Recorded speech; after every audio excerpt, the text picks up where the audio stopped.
Fala pessoal, tudo bom? Rafael Oliveira aqui e hoje eu vou mostrar para vocês como criar um workflow do zero, certo? Então a gente vai apresentar um workflow básico, tá? Bem simples de criar, e depois vai dar para você aplicar em vários projetos aí do seu dia a dia, certo? Antes de entrar mais a fundo no tema, queria apresentar o canal para vocês. Para quem já segue, deixa o like no vídeo. Para quem ainda não segue, segue lá, comenta nos vídeos o que mais você quer ver e acompanhe aqui as playlists que eu tenho sobre o Jira Service Management, sobre automações, sobre o Confluence, sobre os boards, Scrum e Kanban e muito mais. Galera, estou muito feliz por vocês estarem acompanhando aqui o conteúdo do meu canal. Legal? Então, pessoal, para criar um workflow do zero, né, como admin do Jira, claro, precisamos ter esse nível de licença, então a gente tem que ter o acesso ao site admin, no caso administrador da ferramenta, tá? Então clicou aqui na engrenagem, certo? Nós vamos lá em itens, que é onde a gente vai poder criar e fazer as configurações de fluxo de trabalho. Então aqui à sua esquerda, em fluxo de trabalho, a gente já tem acesso aos fluxos já existentes, certo? Então aqui a gente vai conseguir ver todos os fluxos que estão sendo utilizados nos projetos. E no seu canto direito superior aqui a gente vai ter um botãozão, certo? Adicionar fluxo de trabalho. Ao clicar nele, a gente pode importar aqui fluxos direto do Marketplace. Vou entrar aqui só para exemplificar para vocês. Então ele já dá sugestões de alguns templates, né? Sugestões de outras empresas que foram case de sucesso e também disponibilizaram o workflow para uso, né? No caso, fluxo de trabalho. Mas vamos criar um nosso aqui, um por conta mesmo, tá? Então, mais uma vez, clicando aqui no canto superior direito em adicionar fluxo de trabalho, criar fluxo de trabalho, automaticamente o Gira já vai pedir para você colocar um nome, certo? Então, eu vou colocar aqui WF, que vai ser o meu workflow, de exemplo para vocês. Legal? Assim que a gente clicar em adicionar, ele já vai criar a base, né? O que é a base? A parte de criação, a ação aqui de criar, certo? E um status padrão aqui, que seria o aberto. Eu gosto muito de usar esse botãozinho, ó, que é o mostrar categorias de transição, que quando a gente adicionar um novo status, vai aparecer a palavra da transição para a gente aqui na hora da edição. Então, certo, pessoal, nessa telinha a gente tem duas opções, ver em diagrama e ver por texto, certo? Por texto é um pouco mais complexo da gente desenvolver, porque a gente vai ver os IDs dos status, né, vai ver eles vinculados e vai criar essa relação via ID.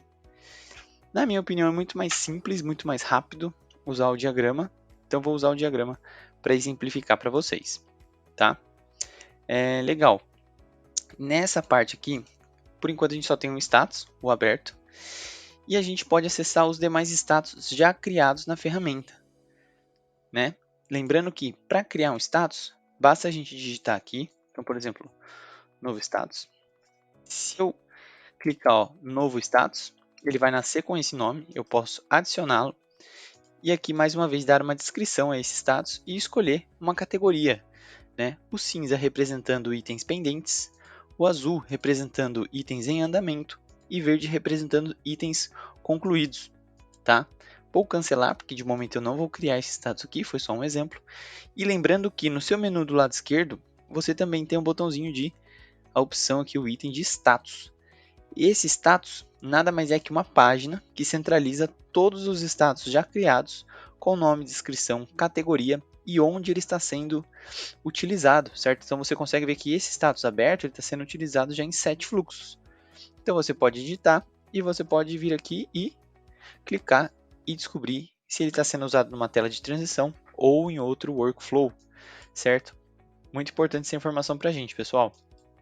Legal, voltando para o nosso workflow, estamos aqui, adicionar status, então já tem um status que é o aberto, então eu vou pegar aqui de exemplo para vocês um outro status que seria o em andamento, né? Então eu posso colocar ele aqui na frente, e aqui ó, com a própria setinha, a gente pode arrastar e soltar na próxima, criando essa transição. Então eu vou colocar aqui um iniciar, tá?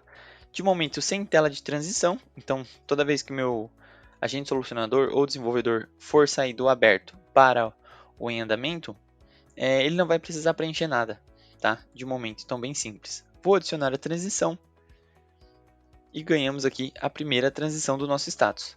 Então todo mundo consegue ver aqui, vou dar um zoom, o botãozinho de iniciar, certo? Então se eu ticar esse cara aqui, ó, ele acaba escondendo as demais transições. Então eu gosto de deixar só para a gente acompanhar o fluxo aqui.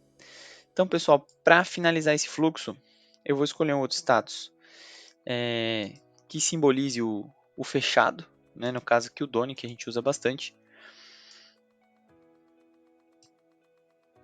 E mais uma transição muito fácil de criar. Então, eu vou colocar um fechar, né, para a gente ver que o nosso fluxo ele só tem um sentido de ida, né, até o momento. Então está aqui o aberto, iniciar vai para em andamento e o fechar vai para Done. Tá? Para voltar, eu poderia ter aqui ó, uma transição que voltasse para o Open, onde eu tenho o reabrir, certo? Então, o meu fluxo ele não encerra, né? Eu consigo reabrir ele se necessário. Não recomendo, tá? Deixar o reabrir, porque você acaba tendo uma recorrência no mesmo item e para certos casos isso não é legal, tá? E em questão de nomenclatura, sentido aqui dos status, tá bem didático, é só para vocês entenderem como criar o fluxo, como inserir status, como inserir transições e poder modelar o fluxo como melhor atender a sua necessidade. Há uma coisa legal que eu gosto de sugerir, de colocar o cancelado. E esse cancelado, a gente pode deixar ele com a opção, sempre que você clica em um status, você tem a opção ó, de permitir que todos os status transitem para este. Então, se você colocar aqui, automaticamente, independente do status que você se encontre, ele pode ir para o cancelado. Então, o aberto pode ir para o cancelado, o em andamento pode ir para o cancelado e o Done pode ir para o cancelado. Legal? Então, fica uma sugestão aí no fluxo de, de melhoria que, se o seu processo contemplar essa opção, ótimo. E o que eu falei para vocês, caso você não queira fazer essa sequência aqui que você obriga o seu usuário a sair do aberto e ir para o andamento ou cancelado, no caso. Se você quiser deixar 100% livre, né?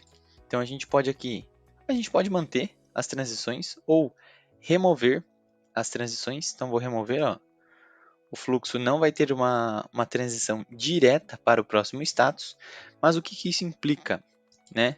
Vamos supor, Rafa, eu quero meu fluxo livre, ele pode ir, voltar, pular status, fazer o que ele quiser. Ótimo, você pode colocar o Open, né, e permitir para cada status que todas as transições possa ir até ele, independente do momento do fluxo.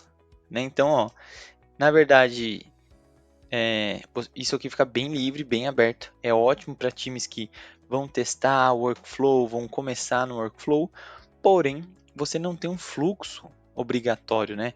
Ele fica aberto até demais. Então, é legal para quando você vai fazer algum exercício ou atender alguma demanda assim muito rápida para subir para o giro e tudo mais. Eu não recomendo. Eu acho legal você revisar com seu analista de processo, né, e fazer um fluxo que tenha sentido e que tenha pontos de paradas obrigatório. Ah, Rafa, você está colocando travas, você está colocando burocracia? Olha, tem processos que a gente só consegue otimizar se realmente passar por aquele time, passar por aquele step. Você assegura que vai acontecer aquilo que você planejou para acontecer, né? Então é uma garantia e até de qualidade no seu processo. Legal? Então, pessoal, bem simples, bem rápido, bem fácil. E como você criar o seu workflow, né? Você já deu um nome a ele, você criou status, você criou transições, aprendeu a usar a funcionalidade aqui de disponibilizar a todos os status acesso a um status, certo? Então, de qualquer momento do meu fluxo eu posso cancelar e eu posso reabrir aqui também. E sucesso! O workflow está pronto, né? A gente finalizando a criação desse workflow, como que ele fica? Ele fica em um status inativo, certo? Porque até o momento a gente não associou ele a um projeto, né? Então, se a gente não associa esse workflow a um projeto, ele não pode ser utilizado. Então, esse meu WF de exemplo, até o Gira já sinaliza aqui para mim, ele está inativo. Então, para isso, eu preciso ir até um projeto, Vou pegar o meu projeto aqui de Dev Team. Eu como administrador, vou em configurações do processo.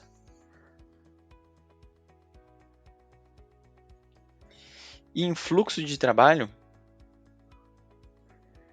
eu vou ter a possibilidade do quê? De adicionar um fluxo de trabalho, né? Adicionar um fluxo existente e aí sim selecionar o meu workflow que eu construí lá na página global de workflows, certo? Então, ó, WF exemplo, eu já tenho aqui meu fluxo, vou avançar e aqui eu vou associar ele a uma issue type. Então, eu posso utilizar o mesmo workflow para uma ou mais issue types que façam sentido com o seu processo, dando um concluir. Eu vou publicar o esquema, que é o meu conjunto de workflows associado a issue types, e publicando o meu workflow vai estar ativo, vai estar pronto para rodar dentro daquela issue type. Então, todas as histórias do meu projeto vão seguir aquele workflow. E ponto de atenção, pessoal, sempre que eu substituo um workflow já existente em um projeto, ele vai me pedir para fazer esse depara, caso o status não exista. Então, por exemplo, o status backlog, ele pediu para eu fazer um depara. Falou, backlog ainda para mim é open. Selected for development, para mim é open. Em andamento, vai ser em andamento.